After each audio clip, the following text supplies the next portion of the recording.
برگزار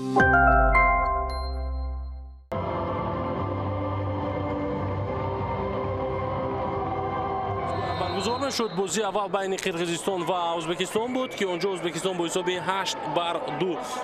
شده بود از جانب افروخ. حالا هجوم نوبتی منتخب ایران، ضربه و در دقیقه دوم ملکه گل اول زده می شود از جانب بازیگران این تیم، مخصوصا سعیده. نوبتی منتخب ایران قطع گردید، ولی اینجا تلاشی مدینه الیو بی نتیجه بود.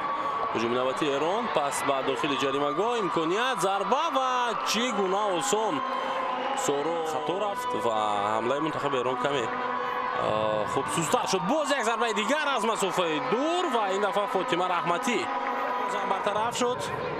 آن لحظه اما حمله نوبتی ایران رو میبینیم که ادامه دارد. ضربه جانبی دروازه و گل نوبتی. سورو شیربیگی و زدنی در برطرف کردن هجوم‌های رقیب موفق باشند، اما مشکلی اساسی میکنند، ولی مخصوصا برای ایران که یکی از دسته‌های قوی‌ترین آسیا هم هست این تیم. ضربه نوبتی و گل.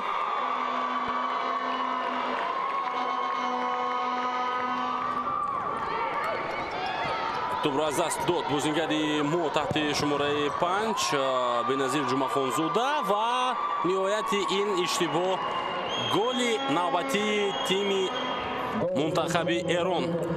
هجوم نوبتی منتخب ایران، ضربه جانبی دروازه مونیسا گل و دروازه‌بان کار کردن نتوانست بر مقابل ضربه. هجوم نوبتی ایران، ضربه و گل نهم زده می شود این دفعه بازی گل و به طور دروازه ما 9 گل، به دروازه ترکمنستان 9 گل و در بازی با ازبکستان باشد خب 5 گل. حالا تمام شود بازی بین تیم‌های منتخب تاجیکستان و ایران در فوتزال در کاف 2024.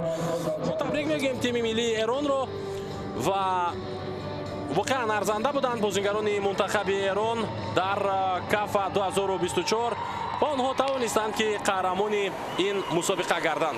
تبریک میگیم بار دیگر این پیروزی رو با بانوان منتخب ایران و عموما با کل مخلصان این دسته و تشکر میگیم به شما که با ما همراه بودید در دوام برگزاری بازی کاف 2024 و اینجا ما گزارش خود رو به پایان میرسانیم تا مسابقه های دیگر کاف.